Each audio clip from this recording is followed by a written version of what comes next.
right, what's up everybody? Welcome to Tribeca. We'll go ahead and get started here in just a moment. But as always, if you can hear us, and if we are streaming in 1080p,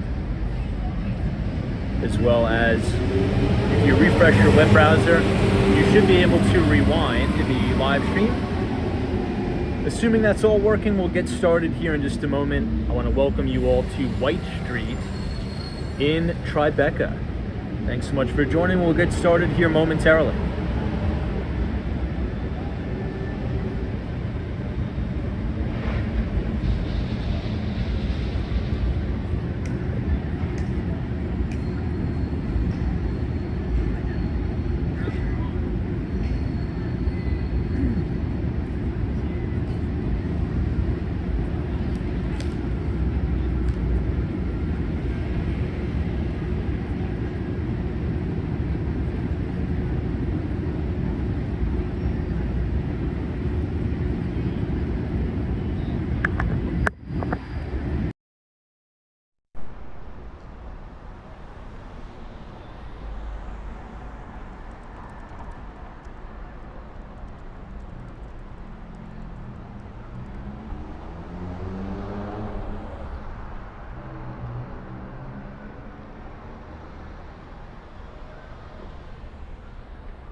All right, everybody, I think we can go ahead and get started if that's okay with you.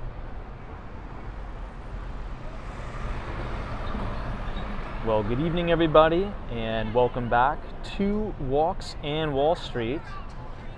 Today is Thursday, June 13th, 2024. It's about 9 o'clock p.m. Eastern Time, right here on the dot.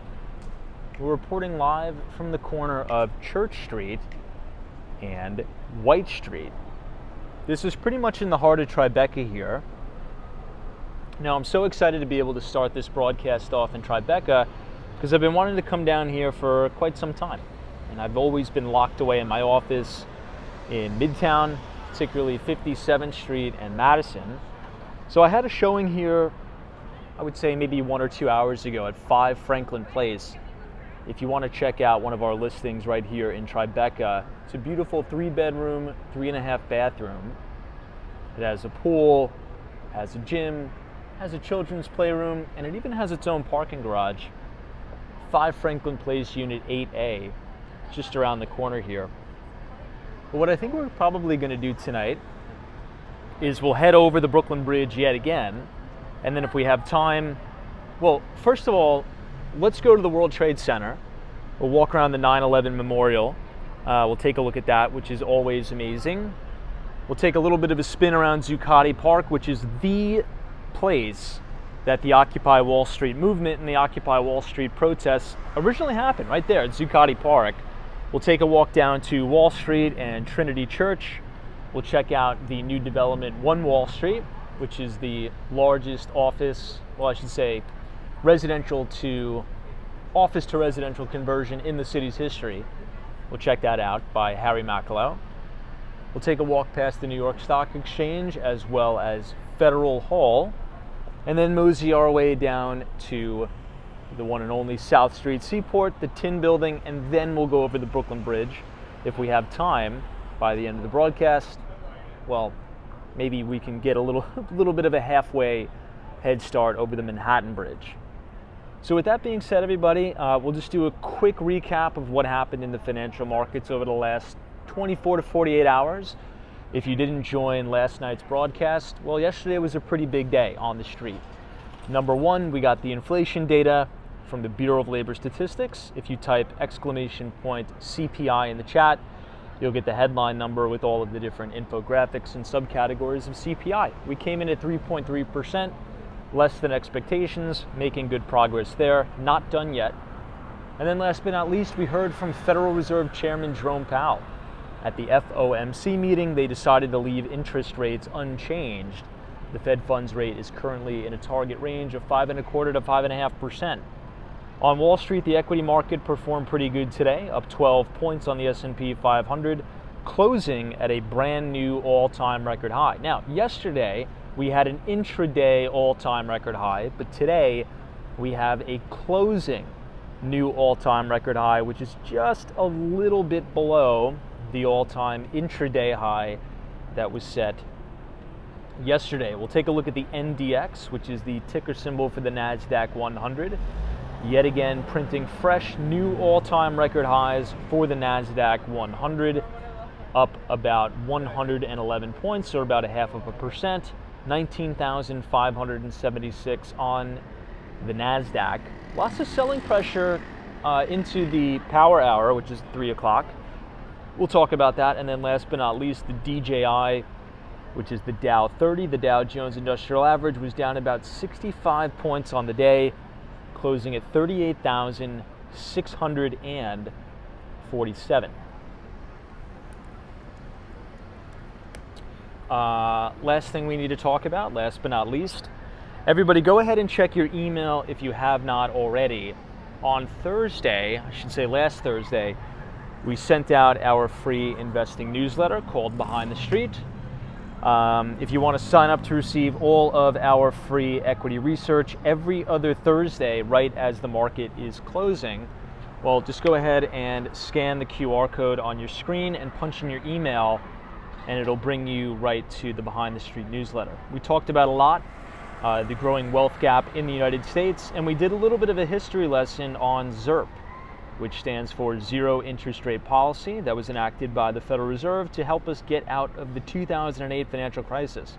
We talked about the difference between the inflation rate and wage growth in the United States, and I think you'd find this piece quite interesting. So if you want to receive all of our free equity research every other Thursday, right at the closing bell, once again, scan the QR code or type !news, NEWS, in the chat, and you will be taken to our Substack. We do have to check one thing, which is crude oil futures. $77 a barrel on crude. We'll quickly take a look at gold. Gold is still holding over $3,200 an ounce. And with that being said, let me close up the laptop. I will say hello to everybody in the chat here, and we'll go ahead and get started momentarily. So thank you all for joining, and welcome to Tribeca on the corner of Church Street and White Street. I see Laytha. What's going on? It's good to see you. Gary Carpenter. Silver. Dario is here from Argentina. Good to see you, Dario. Papa Smurf OG with the FDNY. Esteban. Welcome, MD. Triple G is here. What's up, Triple G? Hopefully you're enjoying Tribeca. Mary's here. Doc7. This is Vernado kicked butt again today. Love that. Silvermine. Welcome, welcome. Harry Connor. Looks like we got a full house. And Jonathan C. Shannon. New England Crypto. It's good to see you as always. Sharon. Welcome, welcome. So now that it's a little bit light out, I want to introduce you to Tribeca. Now, Tribeca in Soho is really well known for these beautiful pre-war buildings with these cast iron facades. I think it'd be appropriate to first kind of take a walk down here, because right off of Franklin Place, let me actually turn the Wi-Fi out of Franklin Place here. I mean, look at how beautiful these buildings are.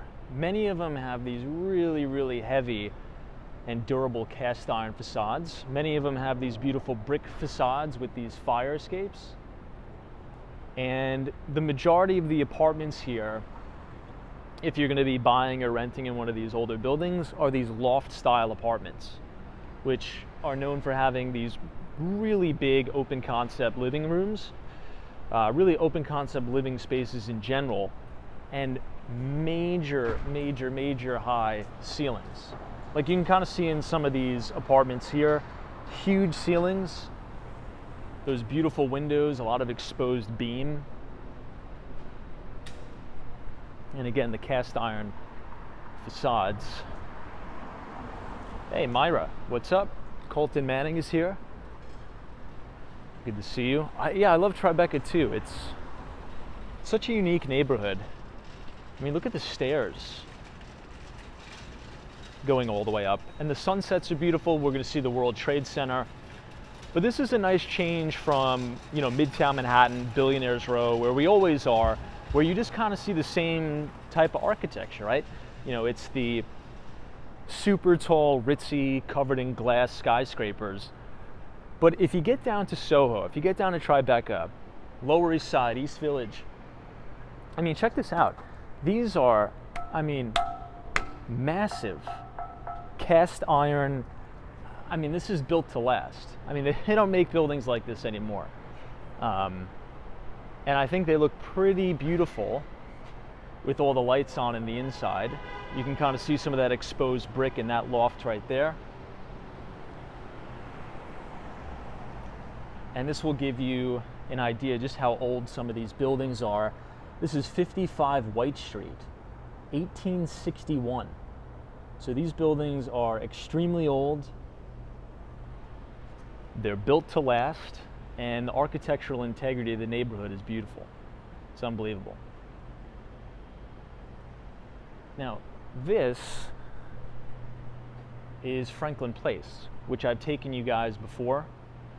What I like about Franklin Place, it's a private street to 5 Franklin Place, which is this beautiful condo that I happen to have a listing in right now.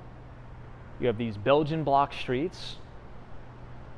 I'll go ahead and quickly take a walk down here so you can see. It's very unique. Imagine being able to own something or rent something in Manhattan where you have a private street, kind of like living in the suburbs. It's very unique. As we turn the camera a little bit to the left, this is the main facade of the building. You have this really grand entrance, nice light. But right here is the driveway. If you pull a car up right here, this section of the facade will open up and you could drive your car onto the elevator landing, and it'll park your car about 1 to 2 stories underground depending on which spot you buy. But this is 5 Franklin Place. If you want to check out one of our listings that are in here, you can look up 5 Franklin Place, Unit 8A. I've also uploaded a video tour of the unit. It has a pool on the roof. It's really quite beautiful, and it's private too. Private street. You can see the tow-away signs here. You're looking at all these beautiful cast iron facades, and you could enter from either side of the building, which is great. So check it out, 5 Franklin Place.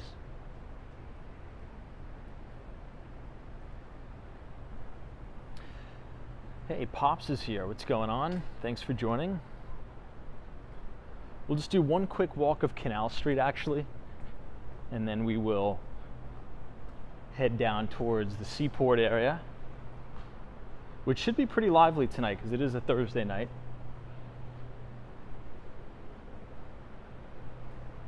So let's go ahead and make this left on White Street.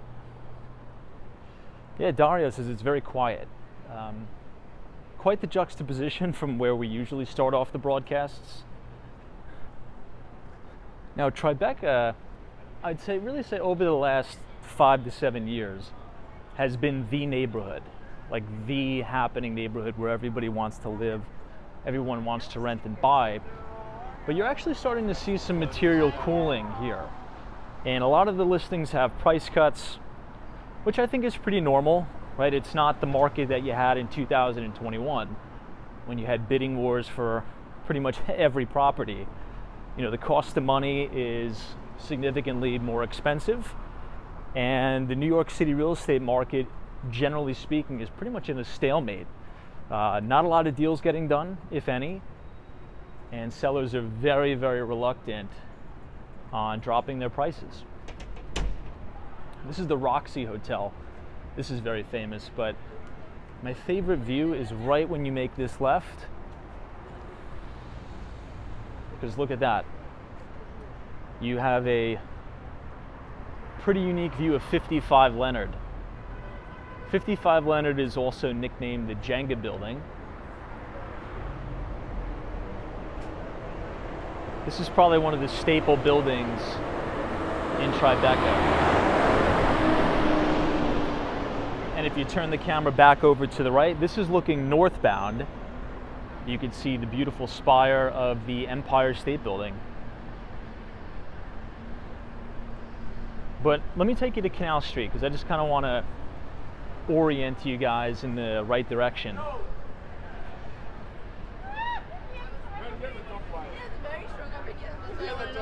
Two more blocks north, and you'll run right into Canal. If you make a right on Canal Street, that will run you directly into Little Italy, as well as Chinatown. And if you keep going, it's going to take you to the on-ramp of the Manhattan Bridge. But if you bang a left, that's going to take you to the west side, where you can get the tunnel all the way out to New Jersey. So Canal Street, if you're on there, it pretty much splits the island of Manhattan in half, runs east to west.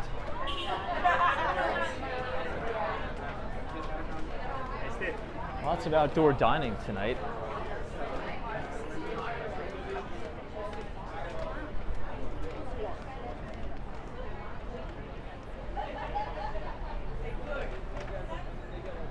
I really like the exposed brick inside this restaurant around the bar.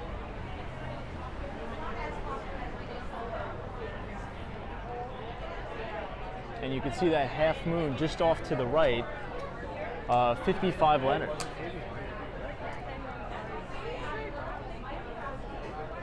Very cool. As the live broadcast progresses, you're going to see really good views of the World Trade Center.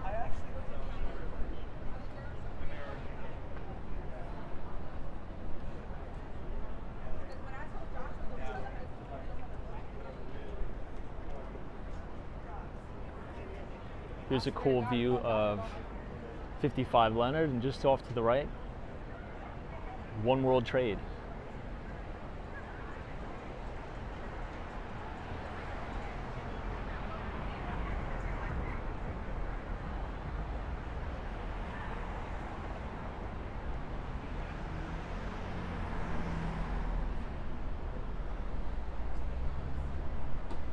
It's a cool neighborhood. You can really tell. It's lively, lots of people dining out.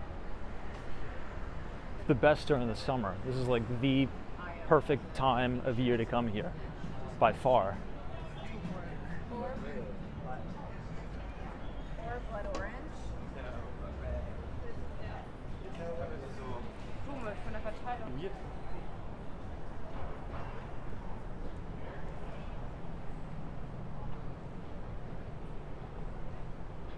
Alan says it has finally stopped raining so much. In Miami? Well, I've been hearing a few mixed things. The flooding has been crazy down there, particularly in Fort Lauderdale. The good news is when it stops, usually in about 24 hours, all the flood water subsides. But this has been crazy rain down there. I don't think we've ever seen this ever. Reports were that 15 to 18 inches of rain fell within 48 hours. It just comes to a point, it's like, where's the water gonna go? You know? But the good news for South Florida, and really Florida in general, this is Canal Street, by the way. It's very porous limestone, the soil.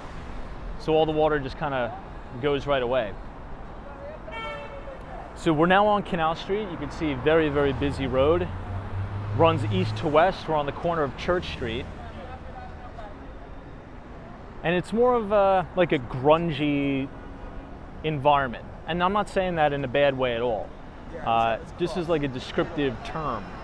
It's more urban.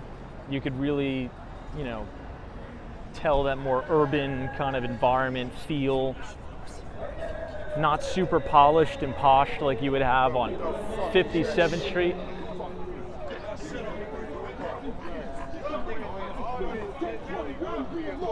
I see why you got the loud dog. Turn it up. Why you recording this? Turn it up. I can record anything I want. No. What you mean you can record? Don't put my face in there, man. Okay, well then walk away from me All right, then. so get the fuck out of here then. Okay, you too. I will. I was walking.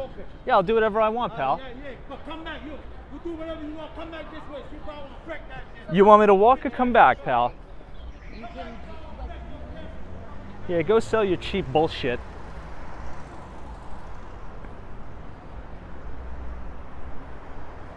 Now, we're going to continue to walk right into Chinatown once we pass the derelicts and the scumbags that are selling counterfeit goods. But besides them, generally it's pretty good.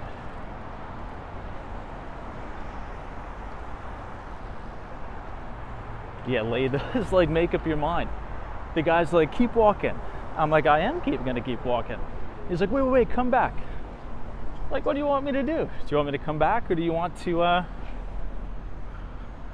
want me to keep walking? What you make up your mind, pal?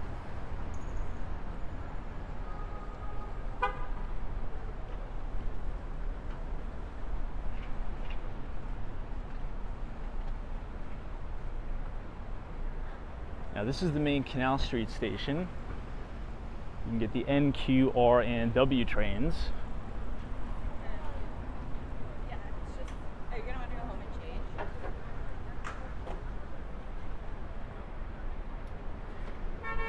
And this is where we used to work. If you remember about a year ago, particularly in the winter, we used to work out of this WeWork right here, the second floor.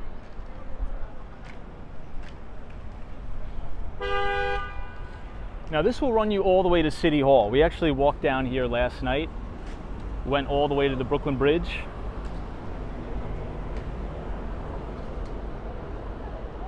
Hey, Karina Thompson, good to see you. Thanks so much.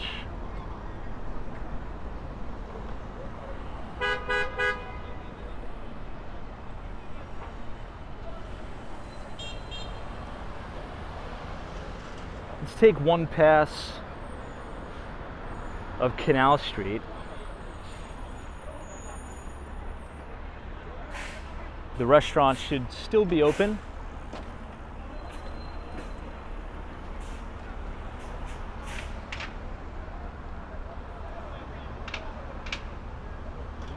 Yeah, Troy Atman says, keep walking, I am walking. Sounds like a Larry David skit. Exactly, right?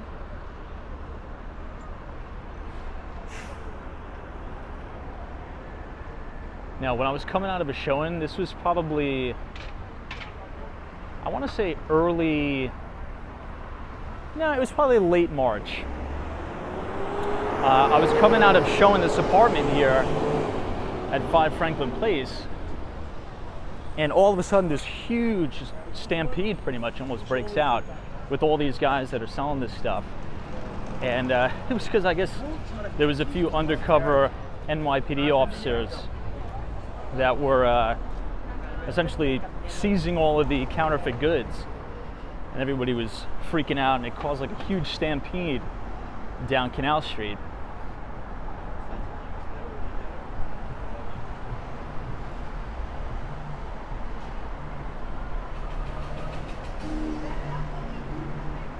Now, Cortlandt Alley has been featured in many, many movies.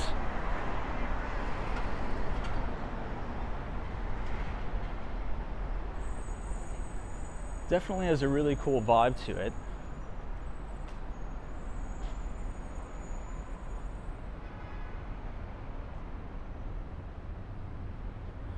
Isn't this cool?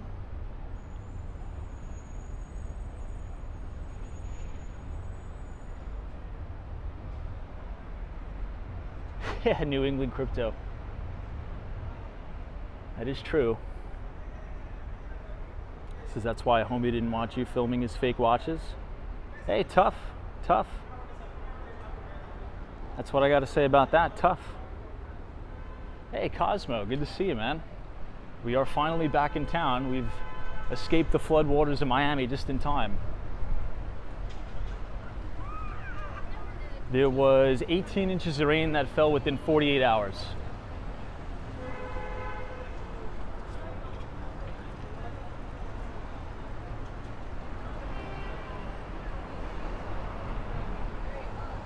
Shell says this area is how I would envision New York. Yeah, I mean, Canal is nice. It really depends on where you are. But generally speaking, you shouldn't really have any problems. Sometimes just people selling, counterfeit stuff, but that's been happening forever here.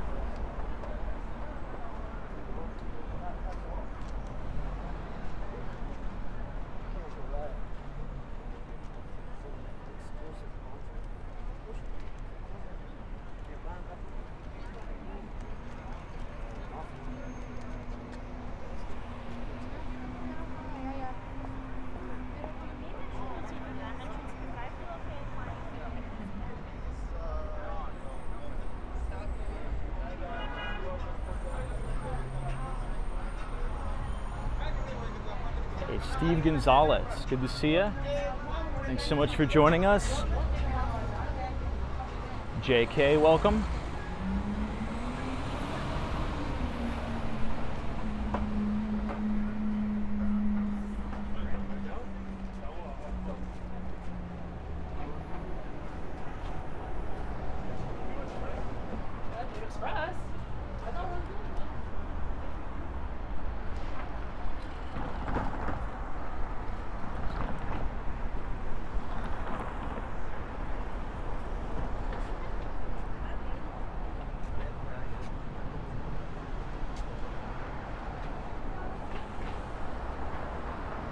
Evan Weeks says, Tom, have you felt the city getting less friendly or less safe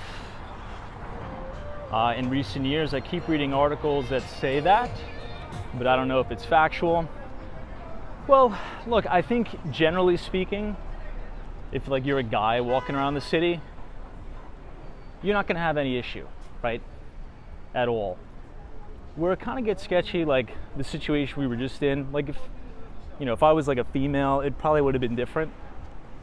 But, if you're a grown adult, people may just try to chirp you, but you just, tell them to go piss off. And, generally, that's really the end of it.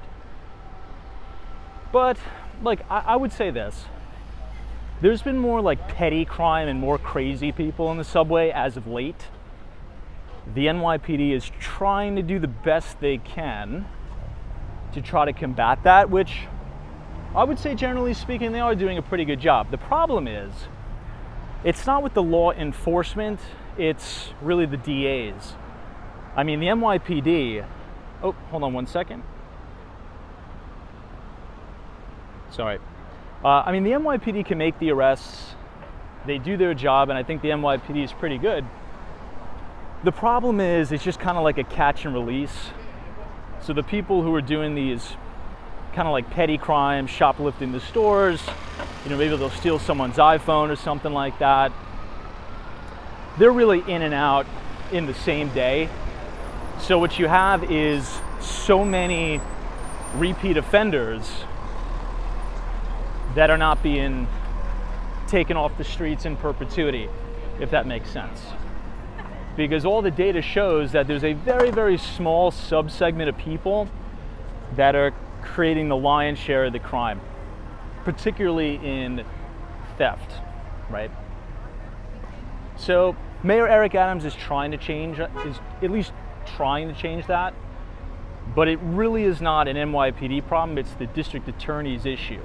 That's where I think a lot of non-New Yorkers can kind of misinterpret the problem, because the NYPD does their job, don't get me wrong, they really, really do, and I think they do an exceptional job. But you can make as many arrests as you want, but if the guy's out the next day, what can they do? It's not the NYPD's fault. So I guess in conclusion, in general, is the city safe? Yeah, it's safe. Every once in a while will you run into some derelicts For sure, for sure.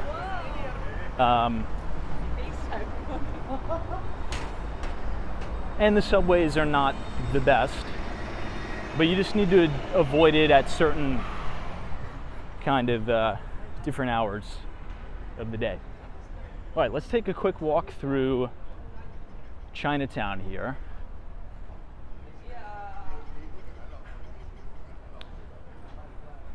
But if I had to compare the state of the city, let's say 2013, 2014, 2015, and now, it was the overall appearance, in my view, of the city was much better in 2013, 2014, 2015, in terms of the cleanliness, like how often I'd run into problems on the street or problems on the subway.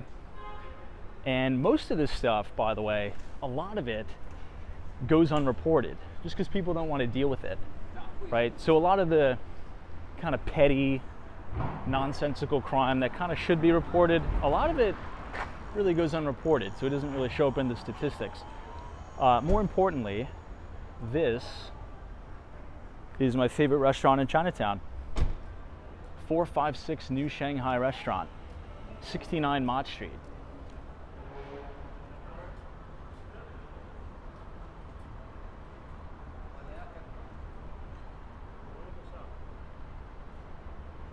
Hey, Mel J, good to see you.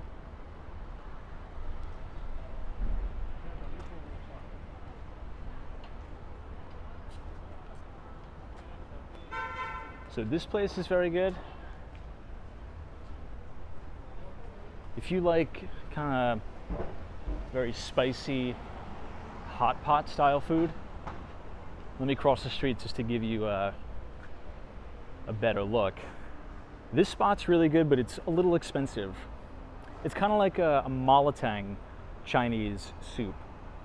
It's about $21 a pound, and it's closed now, but you walk in, there's this huge refrigerator with all types of vegetables, all types of meats, and you can pick whatever you want, and you bring it to the lady at the front, and they make it into this really spicy soup. This place is fantastic, but you can't beat this place. 456 New Shanghai Restaurant, 69 Mott Street. This is my favorite one. Second favorite, we have to cross the street again so you can see the facade. Second favorite is right here.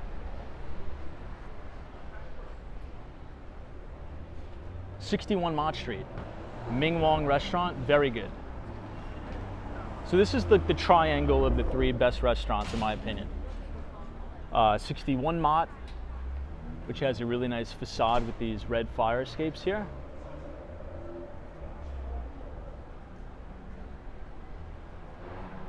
'69 Mott Street, 456 New Shanghai, and then this Malatang place here. All very good.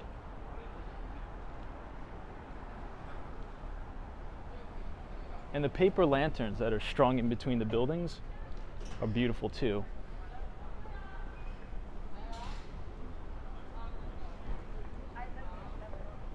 Oh, nice. Ski says you were right by my old apartment, Broadway and White Street. Love that. Yeah, my friend used to have, way back in the day, used to have a place on Mott Street. The place was so old and run down. This is Bayard Street. Hey, all you, thank you so much for your donation. Appreciate it very, very much. Thank you for your support. This is the Chinatown Ice Cream Factory here. This place is always packed. This place used to be a Gongcha, but now it is a different brand. It's like a boba bubble tea place. This actually looks really good. Look at how cool and modern it looks in here. It's open from 12 to 9.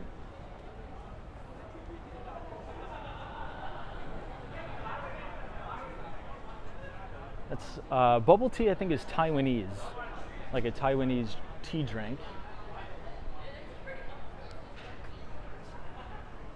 65 Bayard. Look at that. The line's out the door here. A DC 322. Have you been to that spot? I'll probably have to come here tomorrow. Hang with Mark Mom says I had a rent-controlled apartment on Mott Street back in the day. I should have kept that. Yeah, there's a lot of these older buildings that have some of these rent-controlled units that some people, are paying $500 a month for, like a 1-bedroom or 2-bedroom apartment, which is crazy. But the rent control stuff is creating a big problem in New York. A lot of people don't want to admit that, but it really is. Those policies of any time that you get in the way of the free market, it actually makes things more expensive. There's a lot of New Yorkers that think, the rent control and the rent stabilization is helping keep rent prices down. It's actually not. It's making things way more expensive.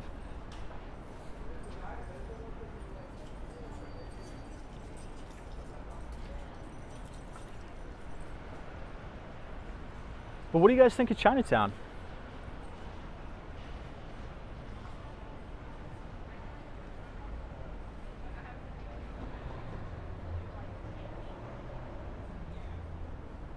There's this soup noodle place that's right on the corner that just reopened. It closed for a very short time during the pandemic. Then they did a gut renovation of the inside, and now it's open again. This is a good spot too. Great New York noodle town.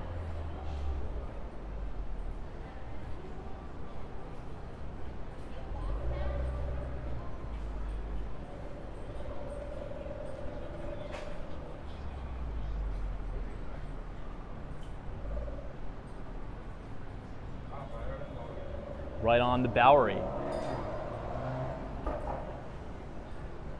Black Diamond says you like it better than the San Francisco Chinatown. I haven't been. Apparently a lot of friends of mine tell me that the Los Angeles Chinatown is much bigger than New York City, both the one in Manhattan and the one in Flushing. What a lot of people don't know, they think about Chinatown in New York and they think about the one that we're standing in right here in Manhattan. The largest one is in Flushing, and Flushing Main Street is the busiest intersection in New York City.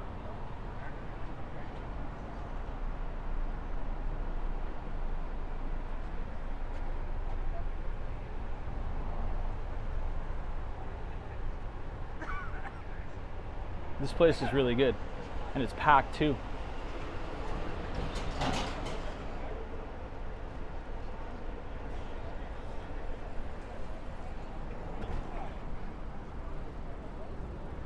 So this is the main entrance to the Manhattan Bridge, both the pedestrian walking path and for cycling too.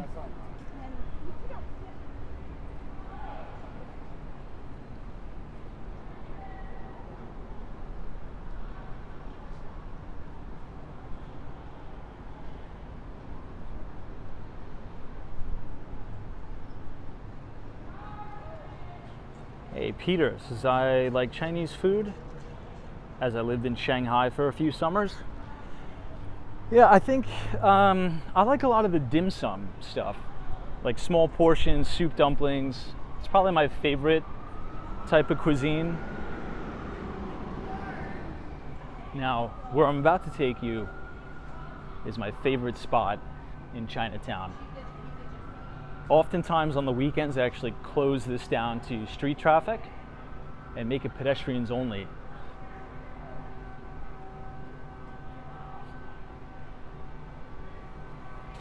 It's just restaurant after restaurant here.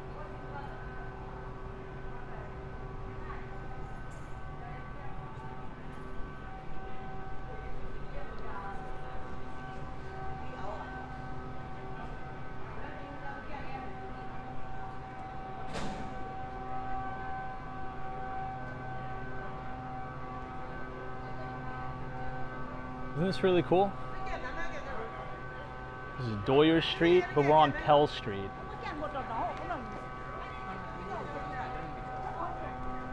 You'll see a lot of these beautiful murals here as we make this left on Doyers. Usually during the day, you have so many tables, chairs, benches, because this is just like endless coffee shops and restaurants. You have the Hong Kong Cafe to your left,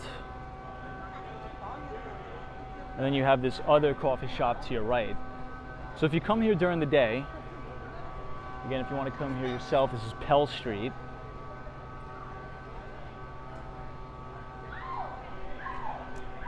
You could sit outside.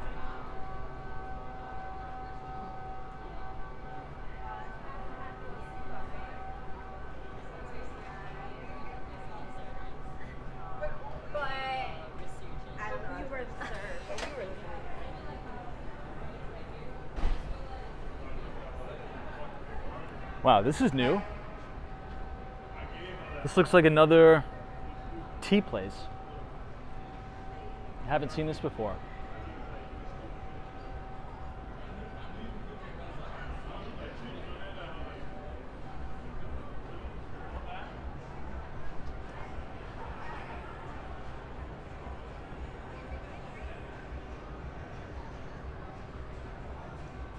Such a unique little cul-de-sac here.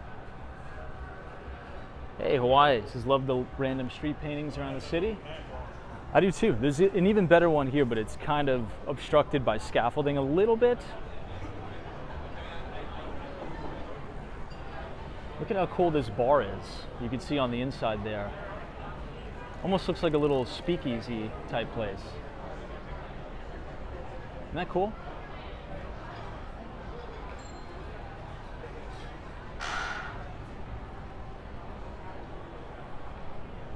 Wow, crypto memes, New England crypto. Tom, I just got a brand new crypto miner in today.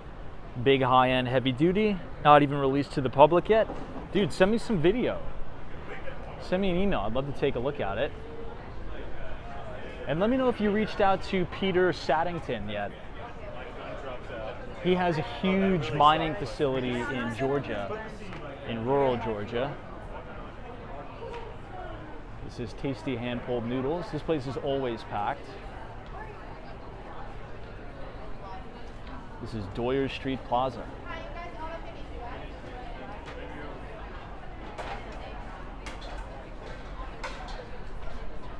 I actually didn't eat dinner tonight. I'm tempted to get something to eat here.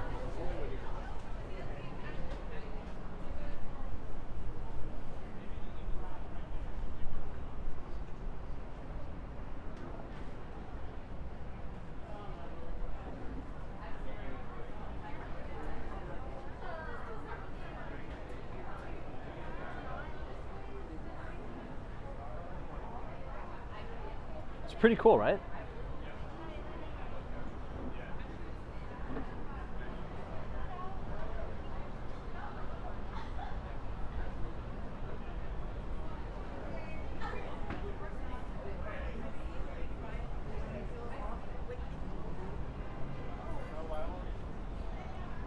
If you continue down here, you'll run into One Manhattan Square, which is that Extel development.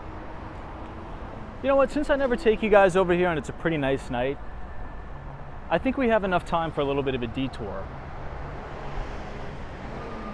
So let's go ahead and head this way.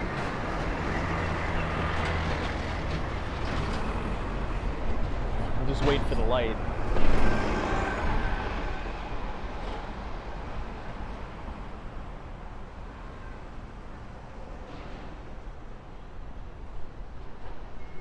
All right, this will take us directly under the Manhattan Bridge.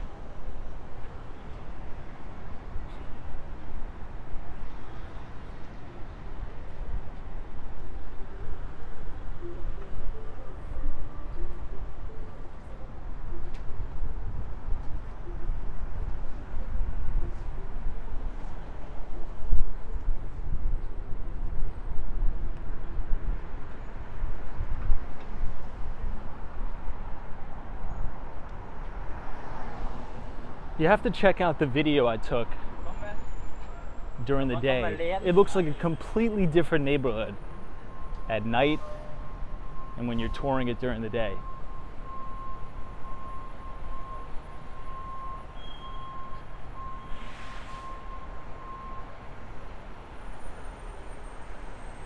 So I'll quickly take you over to East Broadway, and then we'll double back and we'll check out the South Street Seaport. But if you guys are enjoying the live stream so far tonight, feel free to leave a like on the video and subscribe to the channel if you're new. We do these tours every day, starting at 8:30. Look at this place.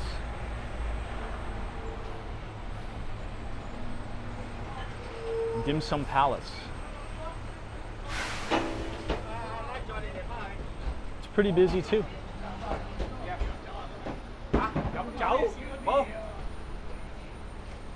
This is probably my favorite type of food, like the dim sum stuff.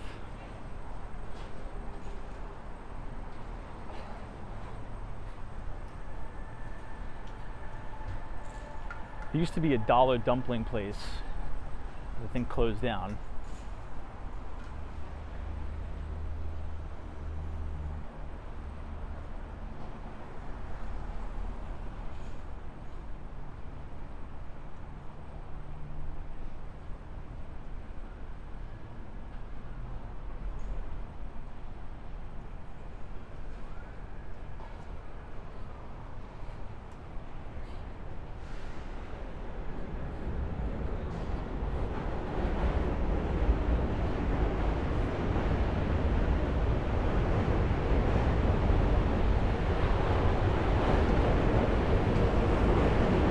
And there's the subway going over the Manhattan Bridge.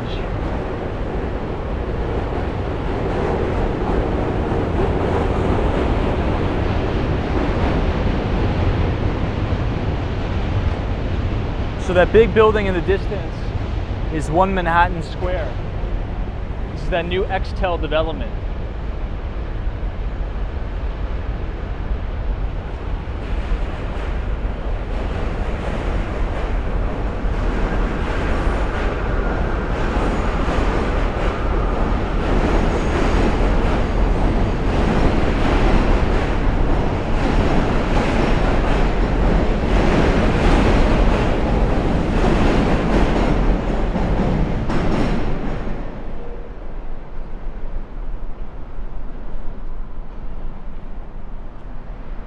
It almost looks like you're in an entirely different city down here.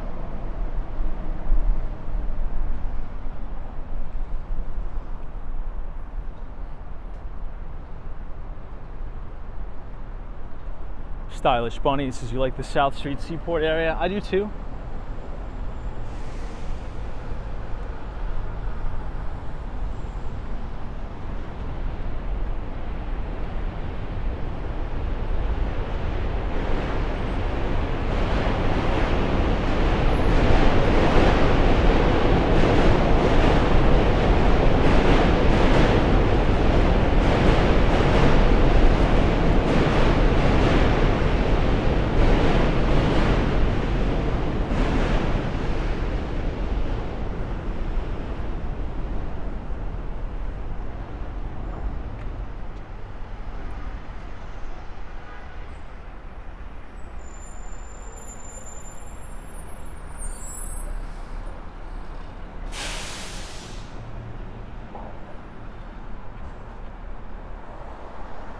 Take you guys to this really good coffee shop.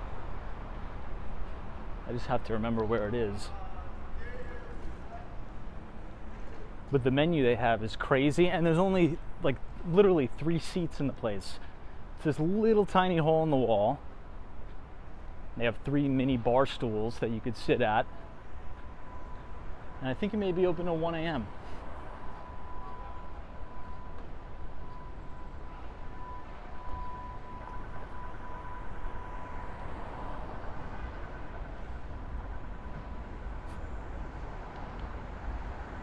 So this is a pretty cool shot here, everybody.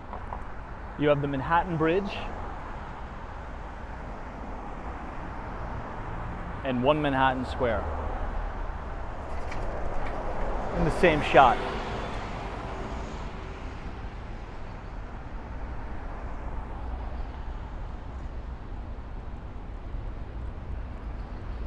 Okay. This is East Broadway. There used to be a great soup noodle place here. A lot of them have been closing down.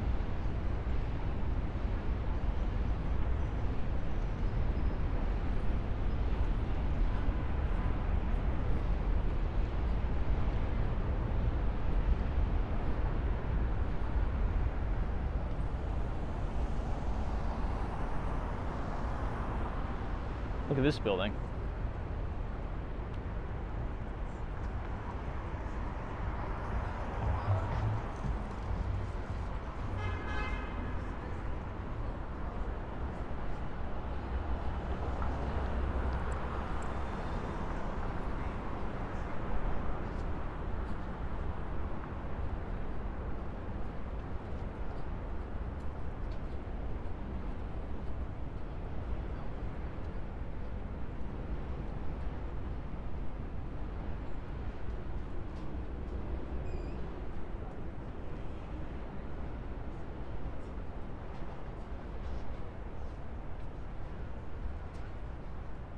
Hank P, what's up? Let's make a right here, and I'll take you guys all the way down to the water, where you're gonna have an unbelievable view of downtown Brooklyn, the Brooklyn Bridge, the Manhattan Bridge, Olympia Dumbo.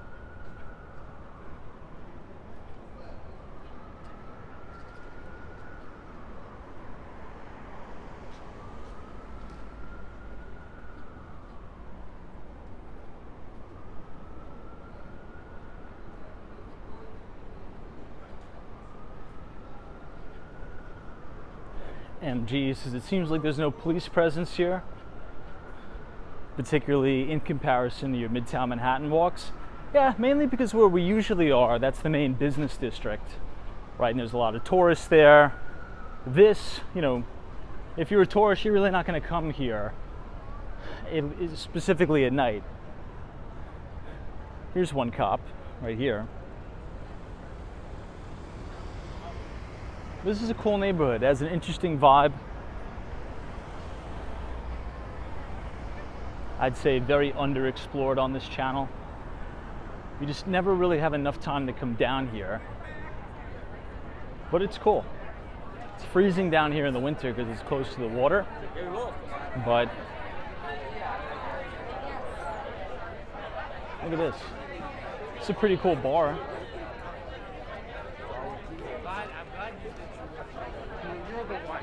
You're the one.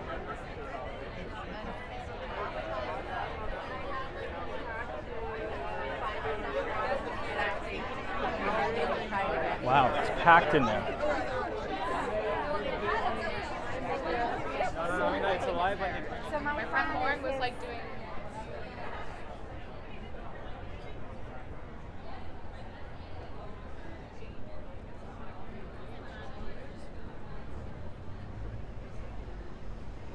Cape Cod Saris. I wish we could see a map of where you are in comparison to the city as a whole.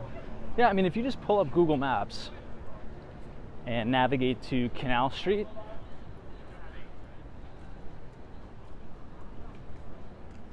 you can kind of pinpoint where we are. Just look at one of the cross streets and right here, Jefferson.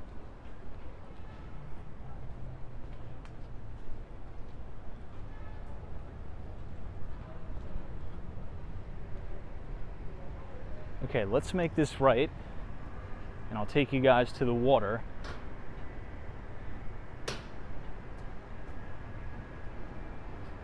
But I think this is cool because very, very rarely, if ever, do I ever take you guys down this way.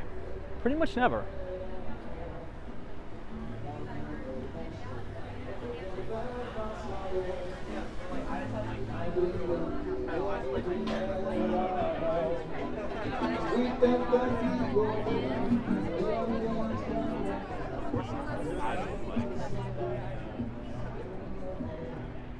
This is a cool little place. Looks like they have some live music going too. Henry Street.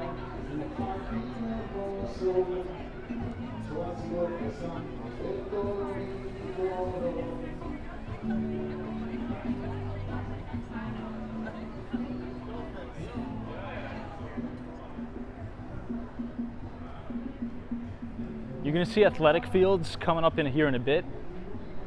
We're going to run right into it.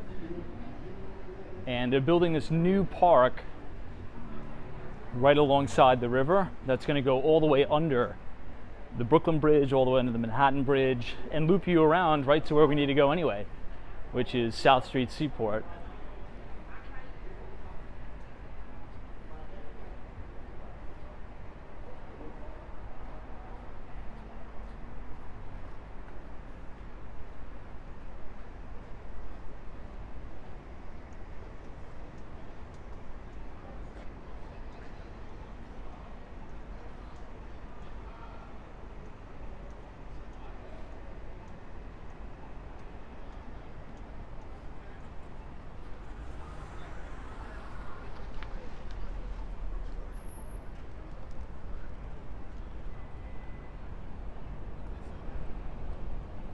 And that's the spire of the World Trade Center.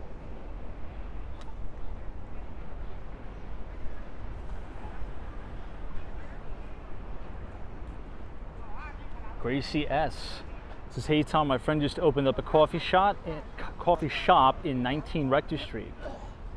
Let me take a screenshot of that. I will go there tomorrow. 19 Rector Street. What's it called? Hopefully it does really well.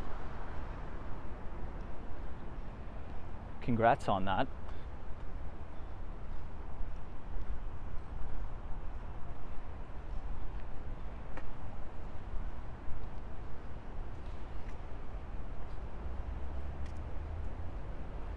NBA Elias, good to see you. We were just having a walk through Tribeca, through pretty much the entire duration of Canal Street, through Chinatown, to the Lower East Side, and now we're going to check out some amazing views of the water here.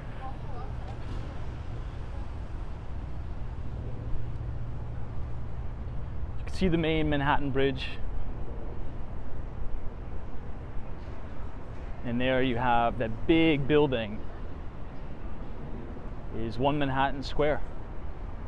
I think there's over 840 units in that building. You have pretty incredible views. The only drawdown is you kind of feel a little bit isolated from everything else. You know, particularly some of those units command a very, very high price per square foot.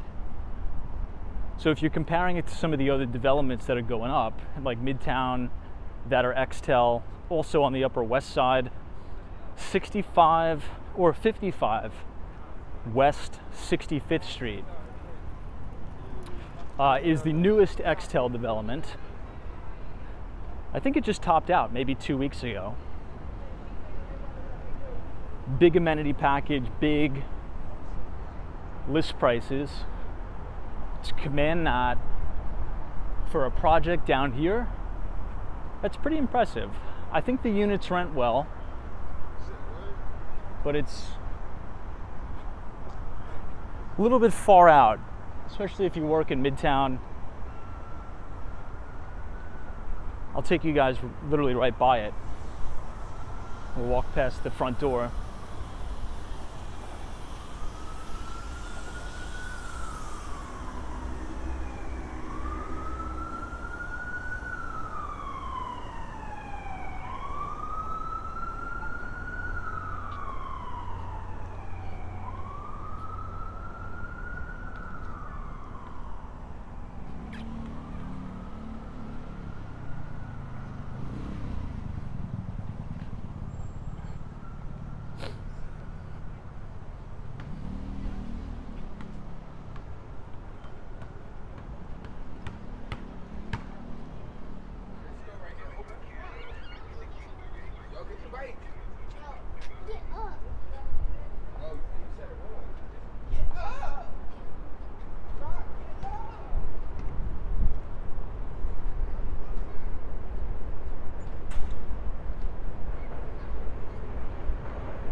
here we are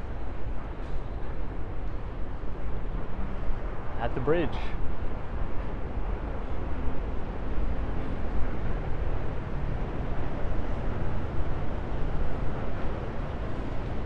And here's the main entrance to 1 Manhattan Square.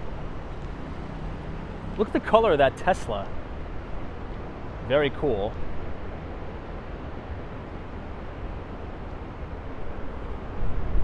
This is the main valet of 1 Manhattan Square. You have all outdoor space here. You have the security right here. We might as well just quickly walk the perimeter so you can see.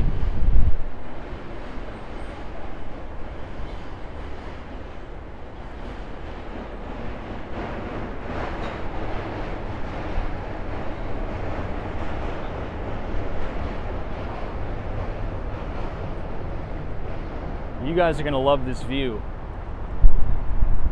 How cool is that?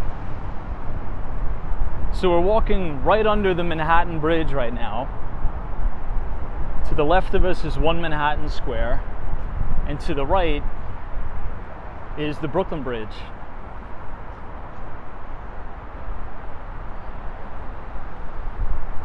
Hey, Michelle K. Good to see you. Thanks for joining us.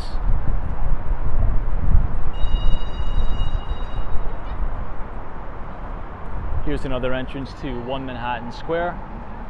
The amenities here are crazy too. But again, it just depends on, do you want to be this far downtown? Not too much public transportation that close to your apartment either.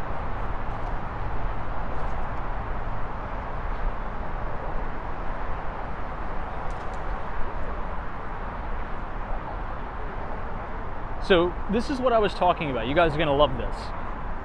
They're building, well, I should say they're redoing, because this was always here. But under the highway, there's this beautiful walking and cycling path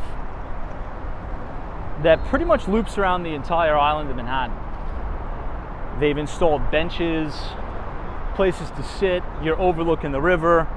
You have great views of downtown Brooklyn, Olympia, Dumbo. It's really, really cool. And all of this is going to be brand new. It's under construction, as you can see. This is going to be all greenway, new bike path, new walking path. You kind of see the cyclists here.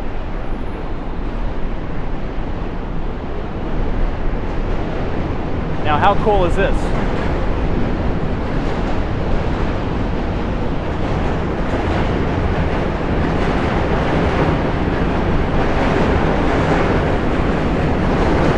Quite literally under the Manhattan Bridge.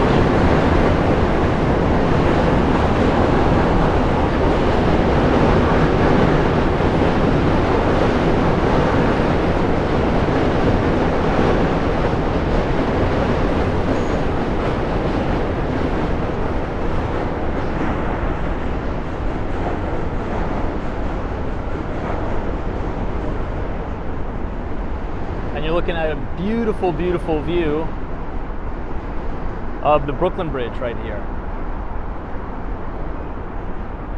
So let's walk down this walking path a little bit, because this will run us directly into the Brooklyn Bridge. But it's cool how they have, seats and benches.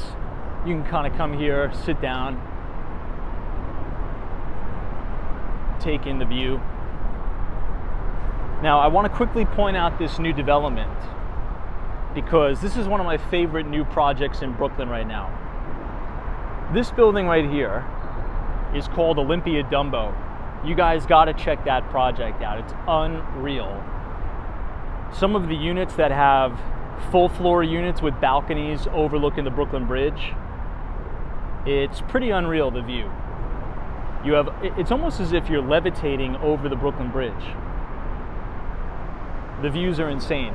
So check it out, Olympia Dumbo. If you're looking to move to Dumbo, Brooklyn, and you want to be in a condo, that's the one I'd recommend. That's the moneymaker right there. That's the winner. The best amenity package, the best floor plans, I'd say. Such a unique property. And the architect wanted to design the building to resemble a sail on a sailboat and have nautical kind of undertones throughout the entire building. It's very, very cool.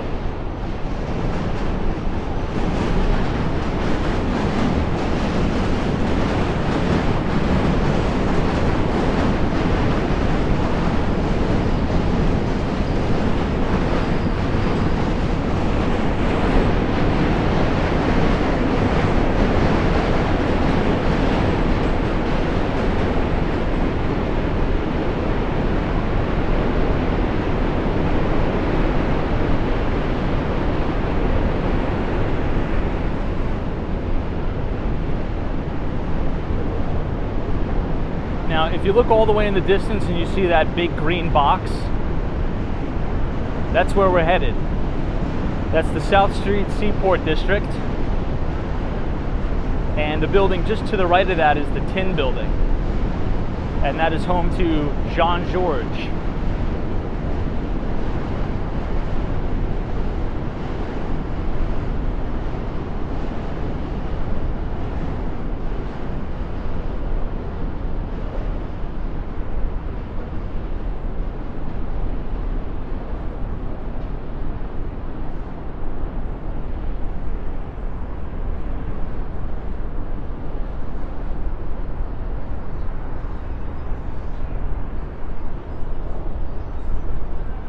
See these people fishing here.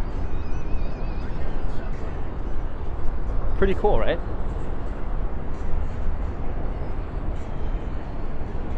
I don't know if I'd feel comfortable eating anything you pull out of this place, but looks pretty cool nonetheless.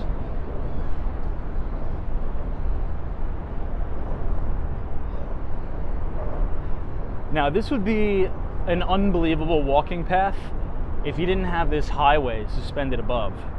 Now, the city does have plans to get rid of this highway in and of itself. I'm not sure if anybody knew that, but apparently this is the least trafficked portion of the highway. So they're thinking about just taking the highway down in and of itself and building just all greenway and open space for pedestrians and cyclists. If that really happens, now that would be pretty cool, but I don't know if that's feasible.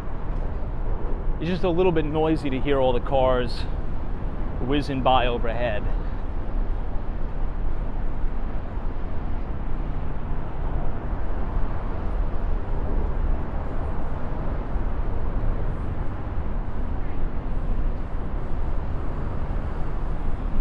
Hey, marketing videography, good to see you. Now, if you look all the way in the distance, you'll see Brooklyn Tower, which just went into foreclosure.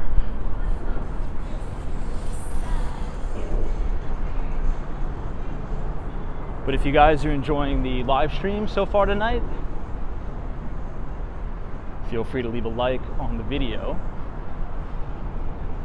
and click the subscribe button if you're new.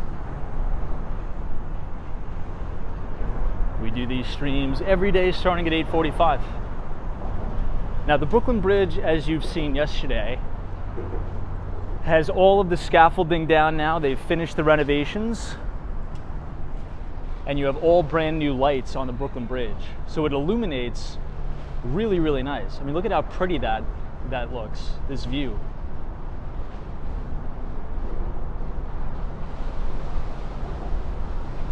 And there's no more street vendors.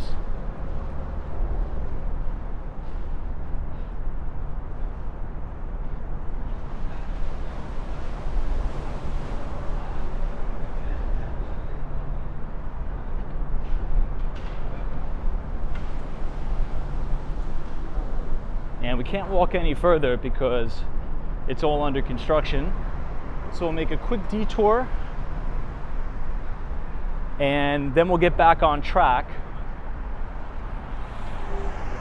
once we make our way under the Manhattan Bridge. But I just really quickly wanted to show you that walking path, the running path, that's going to be all brand new. Because not a lot of people know about it, particularly people who are not from New York.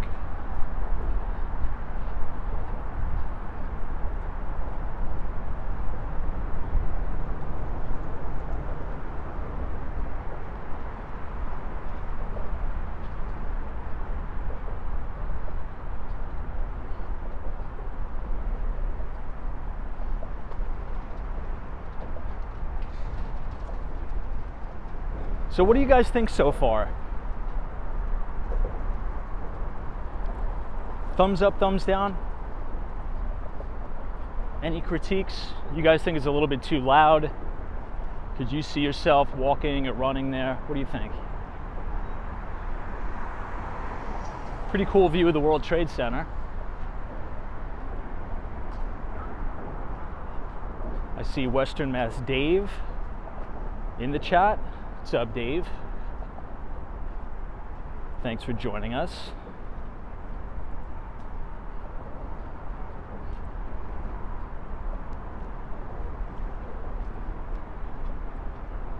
Dave, we needed you about 25 minutes ago, Dave. I needed you as backup. I was about to throw hands with some counterfeit Gucci bag purse salesmen that were heckling me on Canal Street. I was about to call Western Mass Dave up to help me scrap with some of these people down here.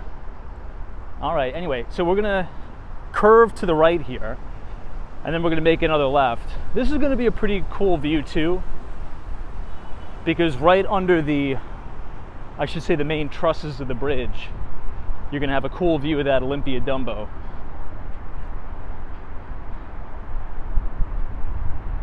Hey, Patrick, New York, good to see you. Thanks for joining us. Now, this building is one of my favorites, right here in the distance. That is 130 William. It's almost a complete sellout.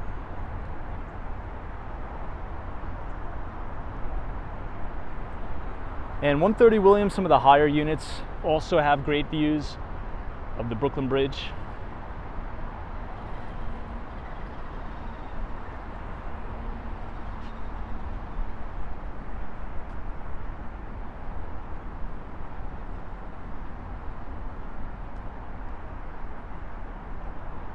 So before we head over the Brooklyn Bridge like we did last night, we'll go down and check out the Tin Building, John George, Seaport, Water Street, Wall Street. Lots of stuff to take a look at.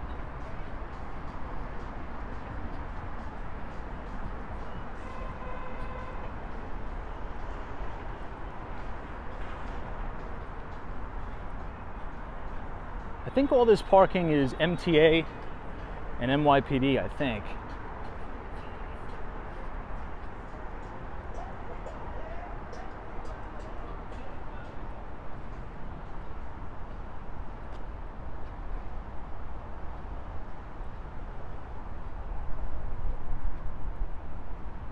Neighbor Bob's is how much would it cost to build the Brooklyn Bridge today? That's actually a pretty good question. I'm not too sure.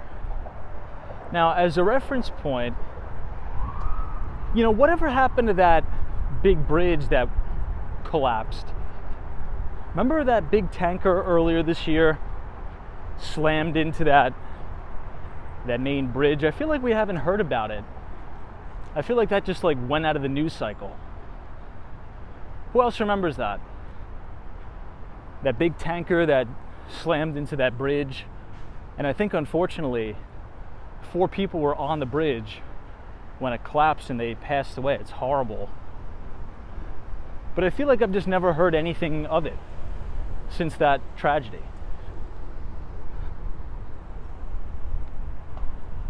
Okay, Pearl Street.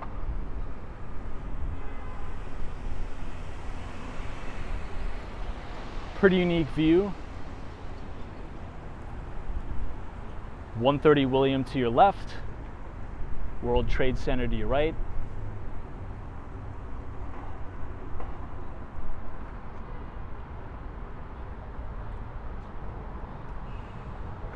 And the Brooklyn Bridge.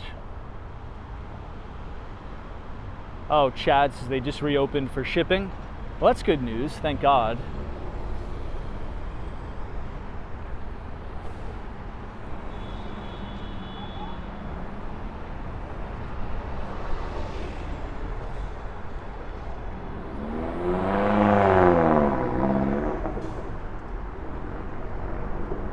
We're now walking under the Brooklyn Bridge.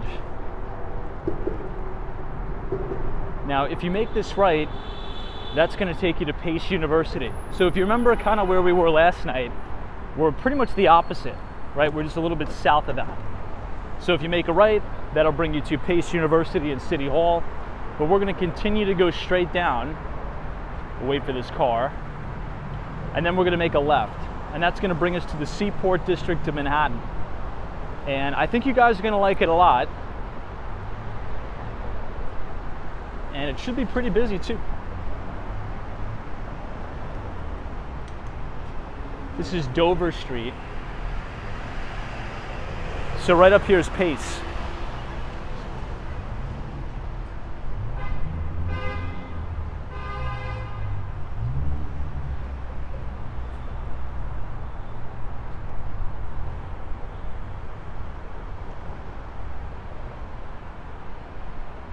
So here's what we'll do. We'll make one quick lap around Seaport, and then we'll go to Fulton Street.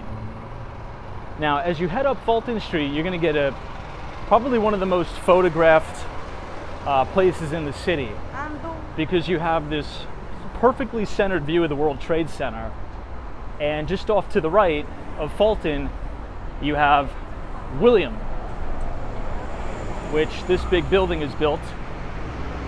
130 William. So this street is called Peck Slip. We'll make this left, so Pearl and Peck Slip.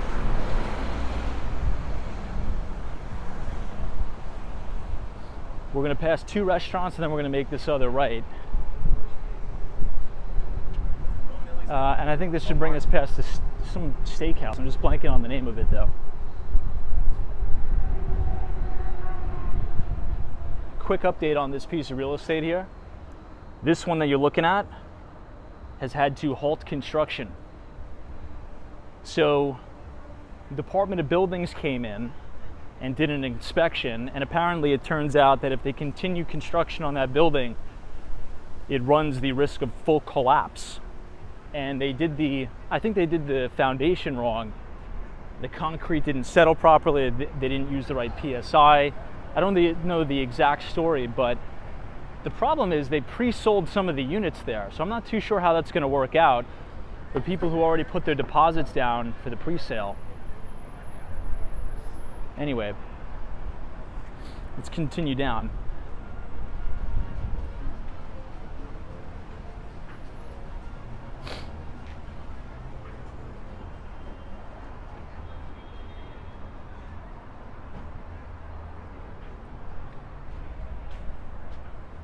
Urban Cove. Sometimes they have really nice live music here. I remember last year they had this really nice live band. This is also a hotel.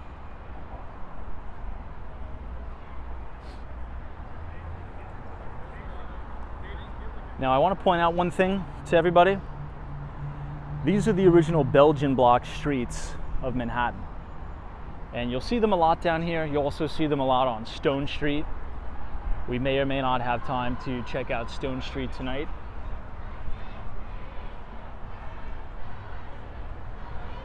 But we're now walking down Front Street. This is a big bar scene here.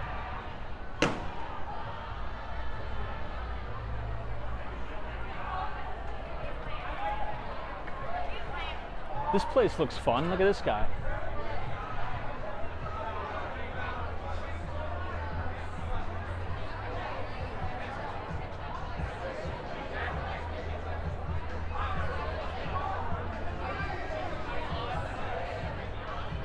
And the buildings here are beautiful.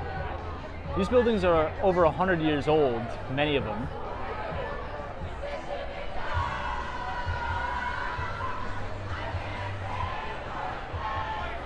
Jeremy's Ale House.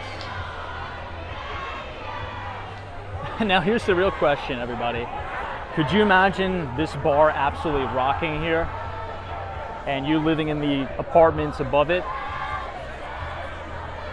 You definitely can have kids and live above this bar.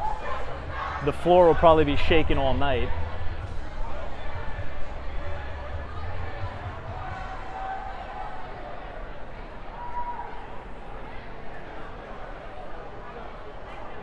All right, let me check the battery. I may have to plug it in. No, we got some time.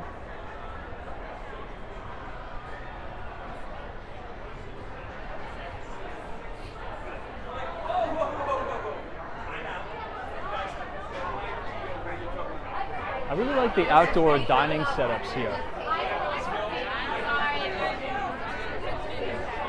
This is Doylan's Tavern and Oyster Bar.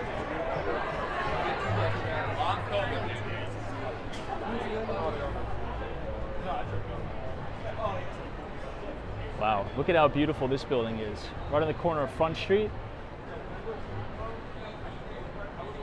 Pretty much all of them have this bright red brick facade. I think in general the neighborhood is really pretty. You know what I mean? This is like a quintessential, very quaint neighborhood. Has a lot of class, has a lot of style. Good nightlife. It's not like this in the winter, by the way. Because down here it's very, very cold and windy in the winter. But what do you guys think so far of the Seaport District? And this is Oyster Bar and I'm in. Who here likes raw oysters? I try not to eat them all the time. I'm not a huge oyster guy. Of course. I run my mouth, I run my legs. I really like how they strung these lights from the two buildings here. Wait on, give me the phone. And I think there's a big movie theater here too. It's called the iPic Theater.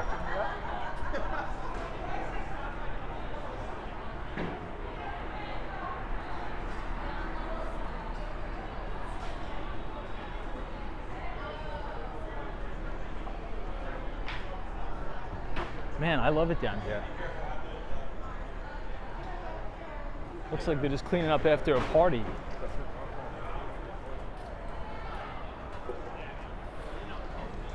Now look at how beautiful these buildings are.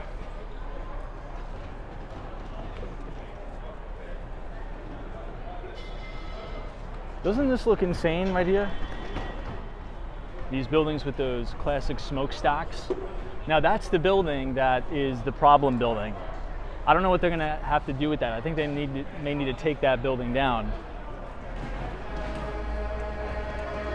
You know what this kind of reminds me of? And I think our Miami viewers will probably agree with me. This reminds me of the brand new Pier 5 at Bayside Marketplace in downtown Miami. Doesn't it? It kind of reminds me of Bayside a little bit. With that outdoor big oval shaped bar.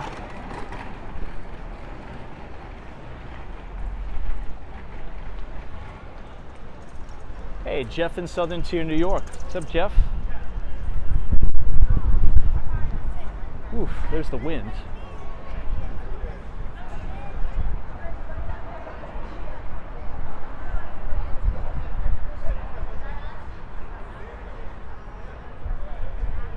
Yeah, Colton Manning, doesn't it? Kind of looks like Bayside a little bit. So this is the iPic Theater right here. This is the one I was talking about. This place is pretty cool. It's a bit expensive, but I would check it out. I'd try it out.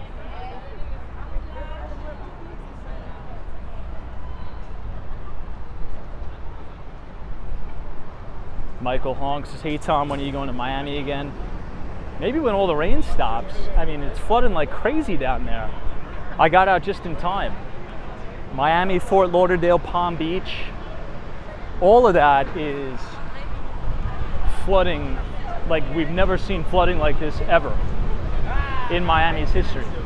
18 inches of rain fell in 48 hours. Never happened before in history.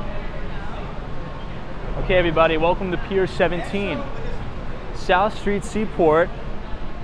And this is what I was excited about. If you guys remember last year, this is when the Tin Building just opened. I love the Tin Building by Jean Georges. And they finally have the return of this outdoor bar here. Look at how cool this space is. Now the Tin Building has 3 floors.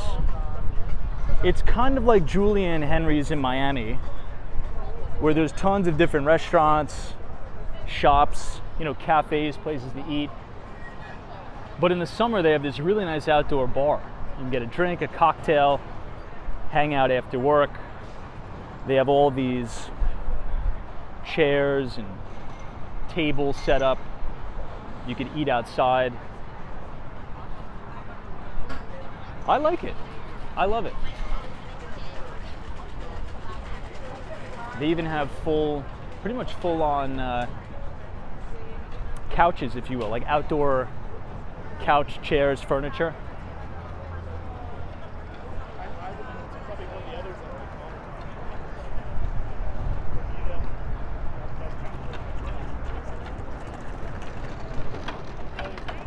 And if you turn around, this is all of Lower Manhattan. So this is looking towards Wall Street and Water Street. You'll have S&P Global, the old Deutsche Bank building, which was 60 Wall Street, which is now being converted into condominiums.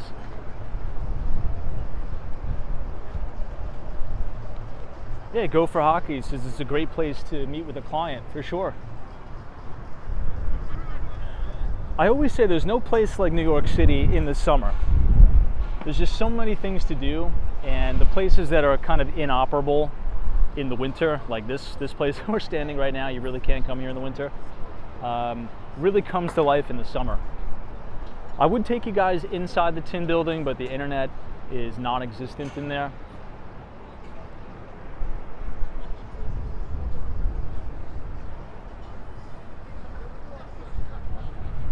All right, let's explore the south side a little bit. Now, this used to be the Momofuku Noodle Bar. I think they moved, and this is something else. Let's see what restaurant this is now.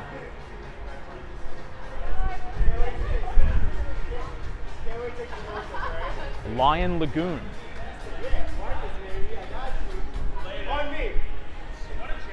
This used to be Momofuku.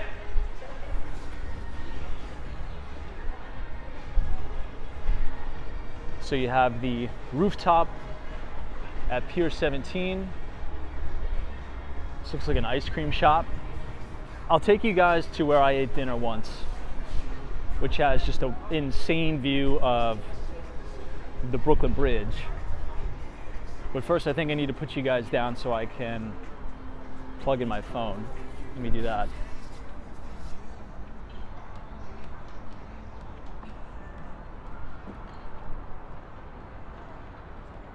But what do you guys think of the Seaport? All right, give me a second. I got to plug in the phone here.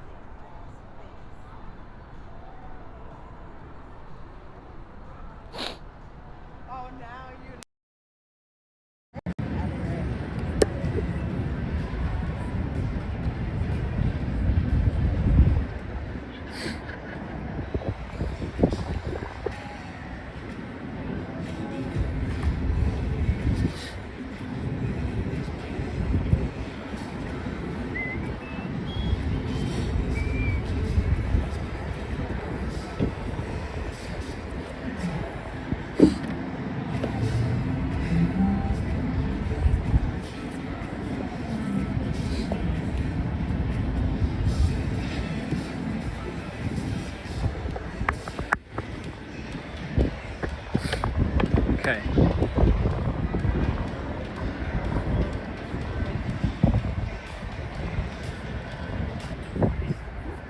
That's all right. The views will not disappoint. Now, if you look all the way in the distance, does everybody see this little string of lights right here? That's the Verrazano Bridge, which is going to connect Brooklyn, New York to Staten Island. So you can pretty much see everything. You can see downtown Brooklyn here, the Brooklyn Tower, which is being foreclosed on, pretty much everything.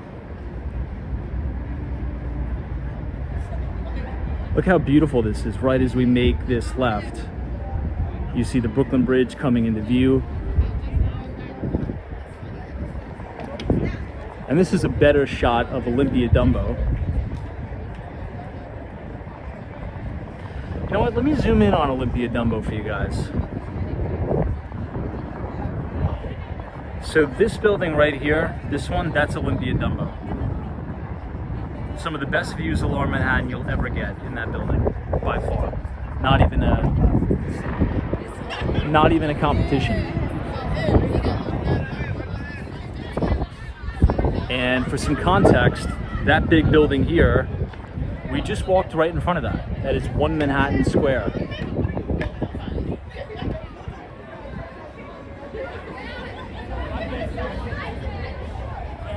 Isn't it cool here?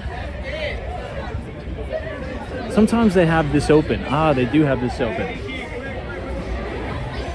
This is like a big garage door here, everybody. So the facade of this building during the summer when it's nice out, which it's nice out right now, it opens completely.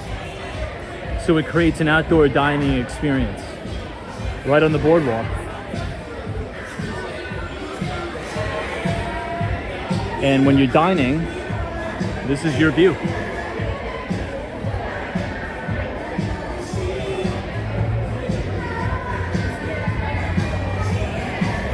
Jerry says the audio got much worse. Well, you're gonna have to deal with it. I think you'll be all right.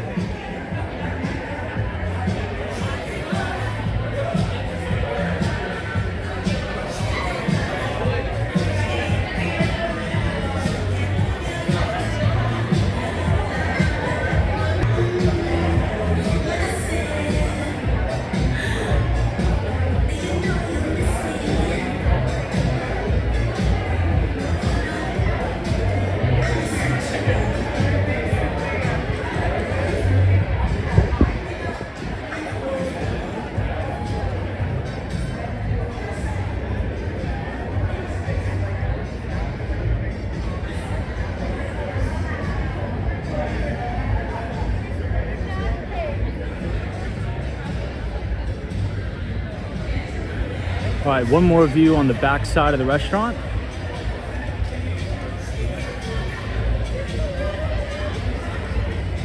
So this is where I ate. It's called the Fulton.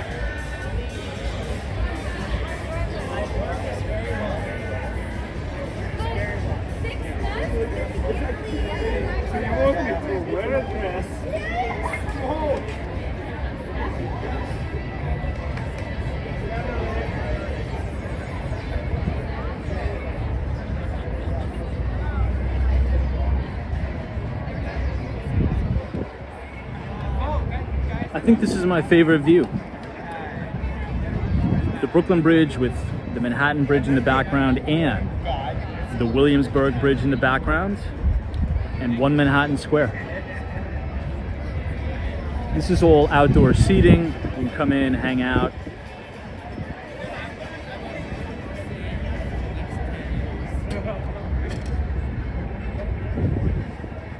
But how awesome would it be just to come down here,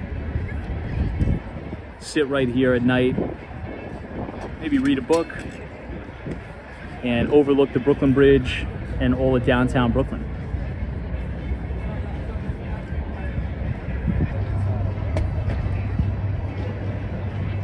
Thank you so much.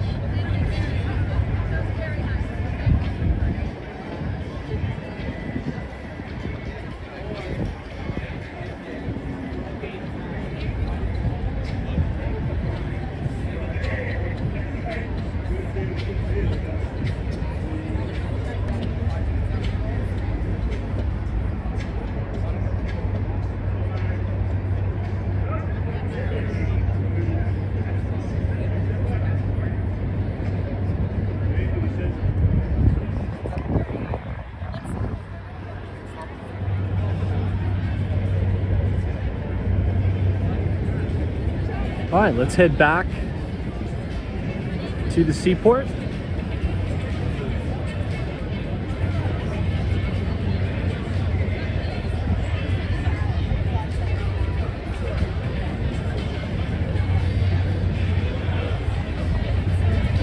And we'll walk directly up Fulton Street.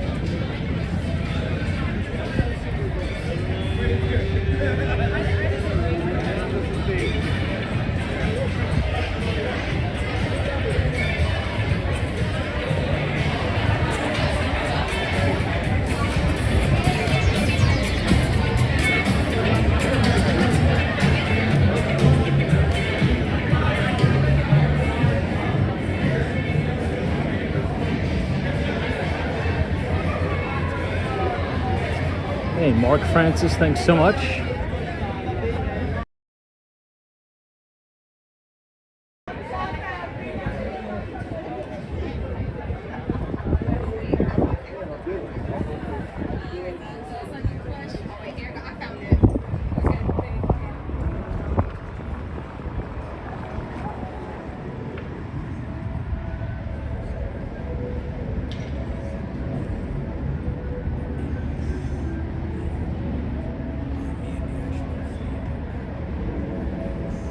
All right, I'll let you guys decide. Should we get back on the Brooklyn Bridge as we did last night? Or do you guys want to check out the New York Stock Exchange? I'll let you guys pick. Since we're getting towards the end, we'll either walk across the Brooklyn Bridge or we'll head to Wall Street. But if you enjoyed the tour of Seaport, feel free to leave a like and subscribe. Gophers says you want to go to the NYSC? Yeah, let's go. We can go there. So we'll go ahead and make this left.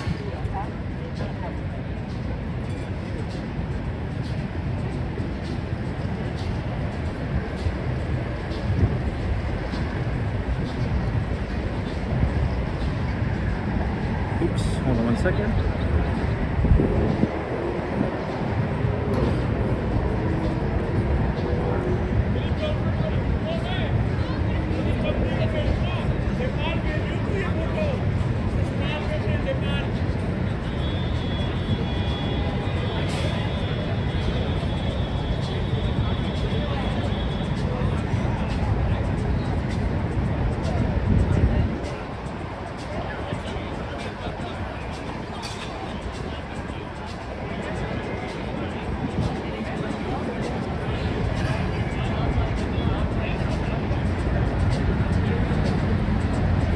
NBA Elias. I'm down. Hey, touring different places. Good to see you.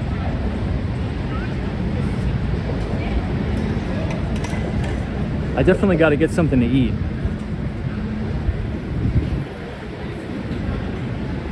Thinking about what I should eat tonight.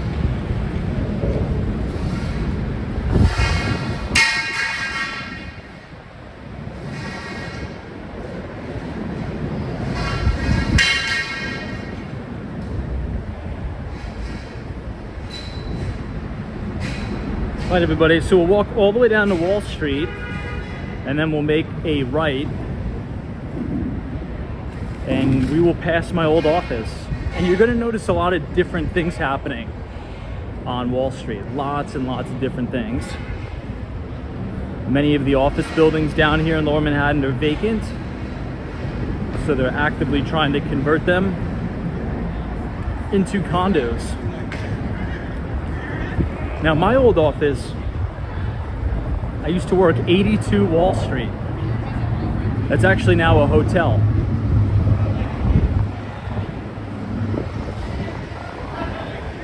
And right outside my office is where the original Buttonwood Agreement was signed, which created the first stock exchange ever.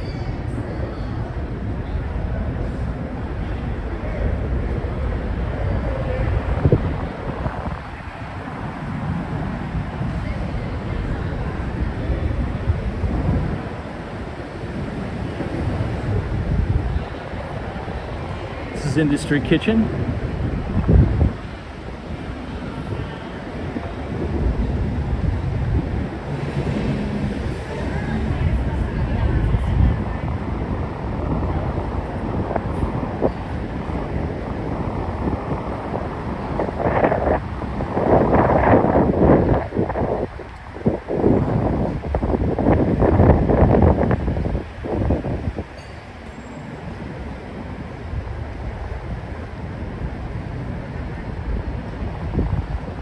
J49. Good to see you. Thanks for joining. We're going to head to the New York Stock Exchange now.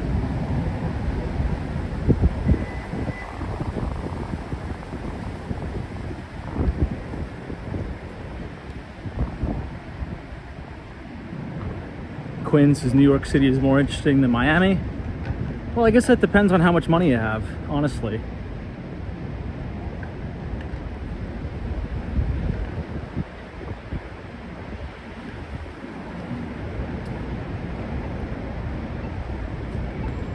Miami is a really amazing place. So is New York. It's just, they're two very, very expensive cities. Very, very expensive.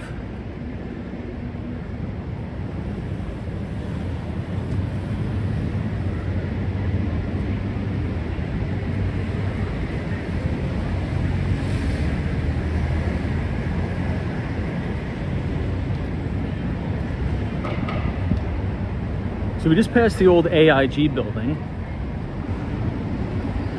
and now we're coming up on Wall Street.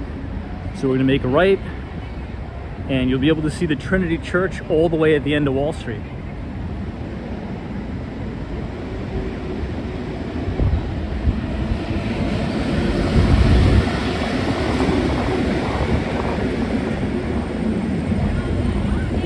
Now at the very, very end, right adjacent from Trinity Church, there's this new development that went up by Harry Mackellow, which is the same developer that's responsible for the beautiful 432 Park Avenue that we talk about quite often. Now, One Wall Street, and you could look this up, it is the largest office to condo conversion in the city's history. Now it's only 20% sold, so it's about 80% unsold. And I think it would have sold really, really well if they didn't go all out on the luxury. I think they overdid it on all the amenities, on the finishes. If they just made it a basic kind of building, I think it would have sold really well. But down here on Wall Street in Lower Manhattan, they're trying to command Tribeca pricing, which is just not gonna happen. Now, this building right here, 82 Wall Street, this is my old office, which is now a hotel. And at the corner here of 82 Wall, you'll see a plaque. And this is where the Buttonwood Agreement was first signed. And the Buttonwood Agreement is the agreement that created the first stock exchange.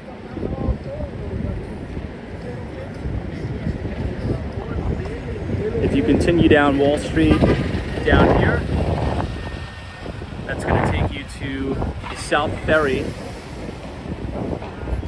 Terminal, which is the Staten Island Ferry. It's also the last stop on the 1 train. It's wild walking past this building because this building did not used to be nice like this.